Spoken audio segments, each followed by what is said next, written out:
ధనమూలం ఇదం జగత్ అని శాస్త్రం చెబుతోంది. ఈ లోకంలో మనిషి మనుగడకు డబ్బే ప్రధానం. ఎవరెన్ని చెప్పినా డబ్బు లేనిదే ఏదీ జరగదు. మరి డబ్బులు బాగా ఉండాలంటే లక్ష్మీదేవి కటాక్షం ఉండి తీరాలని హిందూ ధర్మశాస్త్రం చెబుతోంది. ఎంత కష్టపడినా చాలీ చాలని ఆదాయం, తీరని అప్పులతో విసిగి వేసారి ఉంటే ఈ మహిమాన్విత స్తోత్రాన్ని పఠించి జరిగే అద్భుతాన్ని చూడండి. ఇంతకీ ఏమిటి ఈ స్తోత్రం? పూర్తి వివరాల కోసం ఇప్పుడే ఈ వీడియోని సబ్స్క్రైబ్ చేసుకోండి. అలాగే పక్కనే ఉన్న గంట సింబల్ని క్లిక్ చేయండి.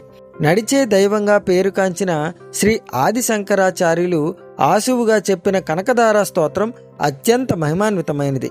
కేరళలో ఓ ఇంటికి శంకరుల భిక్ష కోసం వెళ్ళినప్పుడు ఆ ఇంటి ఇల్లాలు కడు పేదరికంలో ఉండడం చూసి తట్టుకోలేని శంకరులు ఆశువుగా చెప్పిన స్తోత్రం శ్రీ కనకధార స్తోత్రం.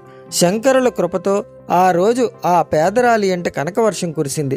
ఎవరైతే దారిద్ర్య బాధలతో విసిగి వేసారిపోయి ఉన్నారో అలాంటి వారు క్రమం తప్పకుండా నియమ నిష్టలతో కనకధార స్తోత్రం పారాయణ చేస్తే ఇంట్లో కనకవర్షం కురవడం ఖాయం. సాక్షాత్తు ఆదిశంకరుల నోటి నుండి వెలువడిన కనకధార స్తోత్రం మానవాళికి గొప్ప వరం. కనకధార స్తోత్రాన్ని ఎలా పఠించాలో ఇప్పుడు చూద్దాం. లక్ష్మీ కటాక్షం కోరుకునేవారు 11 శుక్రవారాలు నియమ నిష్టలతో కనకధార స్తోత్రాన్ని పఠిస్తే ఇంట్లోకి తప్పకుండా ధన ప్రవాహం వస్తుంది. లక్ష్మీదేవి అనుగ్రహంతో అష్టైశ్వర్యాలు సమకూరుతాయి. అయితే ఈ విధంగా స్తోత్రం చేయడానికి కొన్ని నియమ నిబంధనలను తప్పనిసరిగా పాటించాలి. అవేమిటో చూద్దాం. కనకధార స్తోత్రం శుక్రవారం పారాయణ చేసేవారు ఉదయం నుండి ఉపవాసం ఉండి సాయంత్రం వేళ పారాయణం చేస్తే ఫలితం 10 రెట్లు ఎక్కువగా ఉంటుంది. కనకధార స్తోత్రం పూజా సమయంలో లక్ష్మీదేవి విగ్రహం కానీ పటాన్ని కానీ ఉంచుకొని పారాయణ చేస్తున్నంతసేపు కుంకుమతో పూజ చేస్తూ ఉండాలి.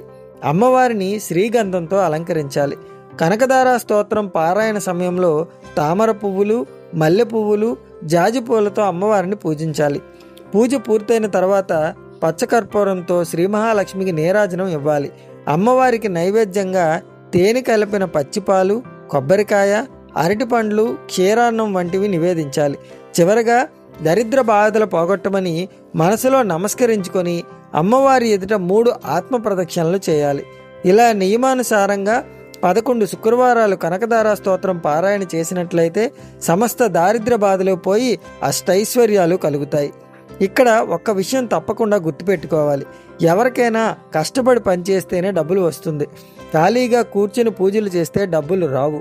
కాకపోతే మనం చేసే పనిలో అనుకూలత, అభివృద్ధి కోరుకుంటూ నీతిగా నిజాయితీగా ఉంటూ అమ్మవారి అనుగ్రహం కోరుకుంటూ కనకధార స్తోత్రం పారాయణ చేస్తే తప్పకుండా ఐశ్వర్యం కలుగుతుంది. ఇది శంకరుల మాట. శ్రీ మహాలక్ష్మీదేవి తన భక్తులకు ఇచ్చిన వరం. జై శ్రీ మాత్రే నమః. ఇంతవరకు మీరు మన ఛానల్ని సబ్స్క్రైబ్ చేసుకోకపోతే వెంటనే సబ్స్క్రైబ్ చేసుకోండి. అలాగే పక్కనే ఉన్న గంట సింబల్ని క్లిక్ చేయండి.